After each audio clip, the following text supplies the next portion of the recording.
हर हर महादेव प्रिय दर्शकों, जिंदगी से सीख लेनी है तो पीछे मुड़कर देखो। अगर जिंदगी को जीना है तो आगे चलकर देखो। इसी सुभाषित के साथ मीन राशि की बात होगी और मीन राशि वालों के लिए अगस्त का महीना कैसा रहने वाला है, इस पर बात करेंगे। और ये जो वीडियो है, नक्षत्र आधारित ज्योतिष गणना के अनुसार होने जा रहा है। तो मीन राशि वालों के लिए ये जो अगस्त का महीना है, सुखद है। किन महीनों में, आइए समझते हैं। आपकी राशि का स्वामी गुरु, और गुरु फिलहाल रोहिणी नक्षत्र में गोचर कर रहे हैं। और रोहिणी जो नक्षत्र है वो चंद्रमा का नक्षत्र है।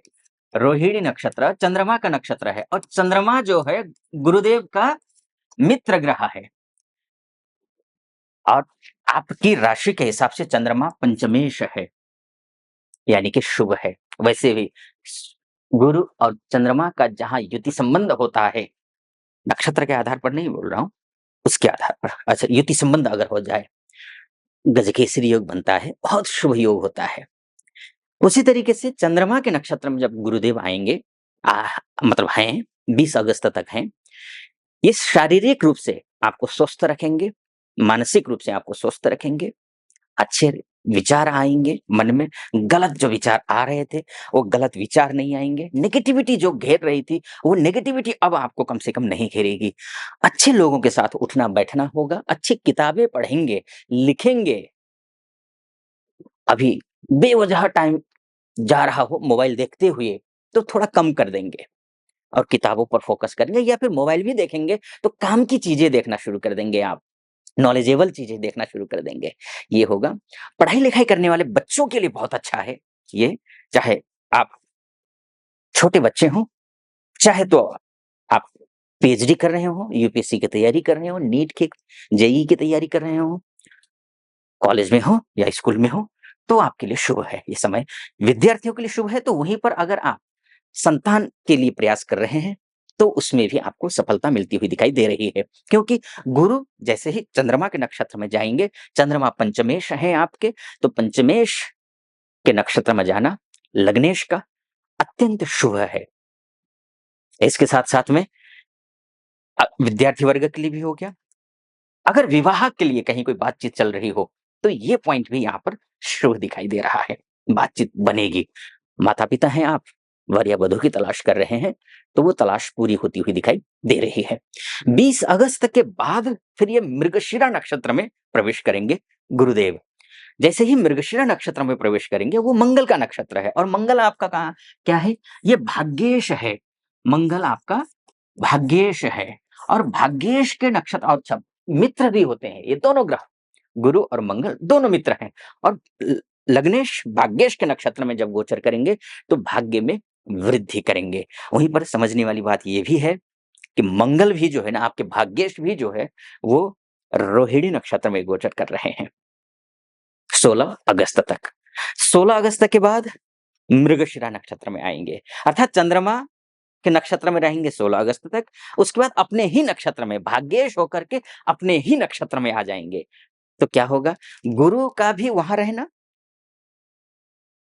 यानी कि मंगल के नक्षत्र में रहना रहना भाग्येश होकर के, लग्नेश होकर के और कर्मेश होकर के, और मंगल का स्वयं का भाग्येश होकर वहां रहना। तो मतलब दोहरी सफलता आपको यहाँ पर दिख रही है। बल्कि किन महीनों में, अगर आप जॉब करते हैं, प्रमोशन नहीं हो रहा हो, चाहे किसी भी फील्ड में हो आप, चाहे यहाँ हो, चाहे आप डोमेस्टिक लेवल पे जॉब करते हो, चाहे आप एमएनसी में काम करते हो, चाहे आप विदेश में हो, हर मामलों में ये पॉइंट अच्छा दिखाई दे रहा है। चाहे कोई सा भी जॉब, चाहे आप डॉक्टर हो, चाहे आप एलएलबी किया हुआ है आपने, उसके लिए भी बहुत अच्छा है, क्योंकि बुध की स्थिति भी बहुत अच्छी है ना। बुध भी तो 22 अगस्त तक केतु के नक्षत्र में है। इसके भी आऊंगा, पहले मैं मंगल के नक्षत्र में, जब मंगल स्वयं के नक्षत्र में जब गोचर करेगा तो क्या फल मिलेगा ये बता देता हूँ। तो जॉब को लेकर के मैं बोल रहा था, चाहे किसी भी कैटेगरी में आप जॉब करते हो, आप शिक्षा विभाग से जुड़े हुए हैं या फिर सिक्योरिटी विभाग से जुड़े हैं, इंटरनल सुरक्षा हो, फिर एक्सटर्नल सुरक्षा हो, आप हमारे आईटीबीपी के जवान भाई बंधु हों, पुलिस विभाग में हों, नेवी में हों, एयरफोर्स में हों, बीएसएफ में हों, इन सब के लिए ये जो मंगल का अपने नक्षत्र में गोचर करना, क्योंकि पराक्रमी ग्रह है, साहसी ग्रह है, भूमि से संबंधित ग्रह है, कृषकों के लिए भी बहुत अच्छा है ये। जो हमारे किसान भाई बंधु हैं, माताएँ हैं, बहनें हैं, उनके लिए भी बहुत शुभ है। प्रॉपर्टी से रिलेटेड जो काम करते हैं उनके लिए भी, और कंस्ट्रक्शन से रिलेटेड काम करते हैं, वो उनके लिए भी अच्छा है। और इसके साथ में घर खरीदने की सोच रहे हैं, बेचने की सोच रहे हैं, ये भी अच्छा पक्ष है, यहाँ पे शुभ दिखाई दे रहा है। पूरा महीना इस दृष्टिकोण से देखें तो कम से कम मंगल के लिहाज से तो अच्छा है। कुछ पॉइंट हैं, अभी मैं बताऊँगा आपको, जहाँ पर थोड़ा नुकसान हो रहा है, क्या कुछ संभलना है बताऊँगा। लेकिन इन मामलों में ठीक है, डॉक्टर हो तो भी ठीक है आपके लिए, बहुत चाहे कोई भी हो, आप सर्जन हो, डेंटिस्ट हो, गाइनो की हो, कोई भी हो, आपके लिए शुभ है, अच्छा समय है। अब ये मंगल और गुरु की तो बात हो गई, मान-सम्मान, एक बात और मैं बोलूँ, आपका गुरु जब भाग्येश के नक्षत्र में जाएगा, तो मान-सम्मान बढ़ेगा। जो मान-सम्मान आपको अपेक्षित सम्मान नहीं मिल पा रहा था, वो मिलेगा। ये भी आपको समझना, पिताजी के साथ रिश्ते अच्छे हो जाएँगे, ये भी एक अच्छा है, भाग्य साथ देगा। और भाग्यम फलति सर्वत्र न च विद्या न च पौरुषम, भाग्य अगर अच्छा हो, सब चीज़ हासिल किया जा सकता है। तो ये इसको लेकर के आगे बढ़ो, उससे पहले एक निवेदन आपसे करना चाहूँगा। आप यहाँ तक पहुँचे हैं, तो पूरा वीडियो सुन लीजिए। अगर सटीक लगे मेरा विश्लेषण, तो चैनल को सब्सक्राइब कर दीजिएगा, वीडियो को लाइक और कमेंट बॉक्स में जाकर के महादेव का भक्त हूँ, श्रावण का महीना भी चल रहा है। 19 अगस्त तक श्रावण है। महादेव की कृपा आप पर भी बनी रहे, ऐसी मेरी कामना।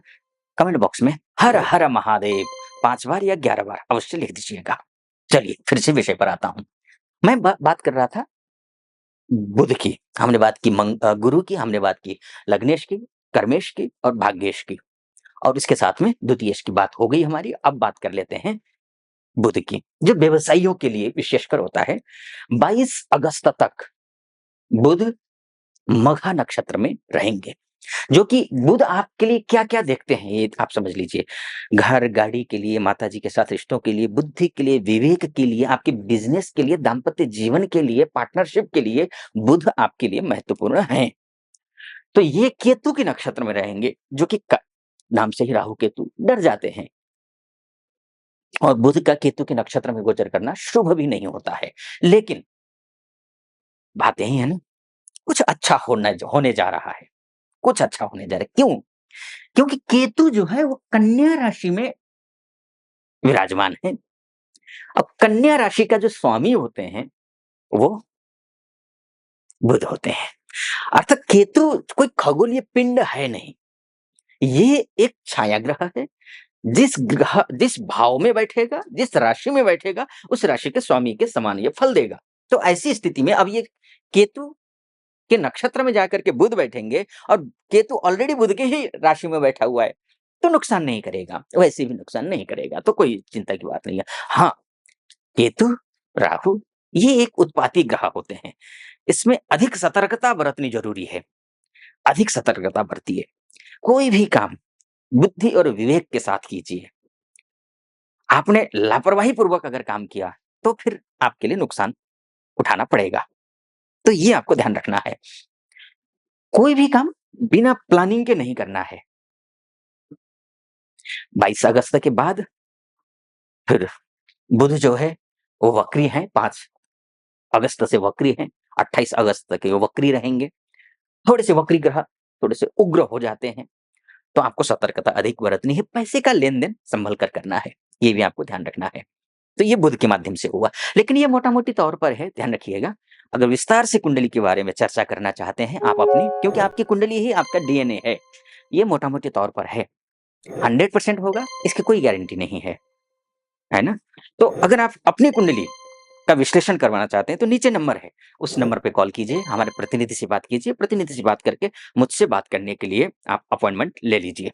निर्धारित तिथि पर बात होगी आपकी मेरी। कैसा लगा आपको? सटीक लगा हो, तो चैनल को सब्सक्राइब, लाइक और कमेंट में हर हर महादेव या फिर जो भी मनोभाव है, वो लिख दीजिएगा। फिलहाल अनुमति चाहूँगा। हर हर महादेव।